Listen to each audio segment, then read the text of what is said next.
ఉపేంద్ర గారు సార్. బేసికల్ అంటే మీరు ఈ మూవీలో యముడిగా కనిపిస్తున్నారు కదా. సో రియల్ లైఫ్లో మీరు యముడైతే ఏ పర్సన్స్ని ఫస్ట్ పైకి తీసుకెళ్ళిపోవాలనుకుంటారు? ఆన్సర్ చేయకూడదు అలాంటి క్వశ్చన్ ఇది.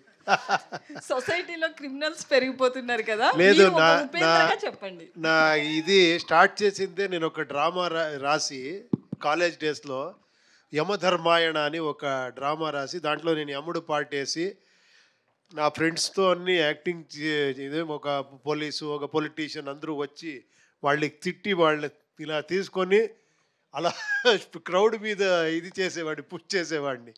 అలా అక్కడి నుంచి నాది ఇది స్టార్ట్ అయ్యింది నా డ్రామా ఈ రాసేది అదన్నీ.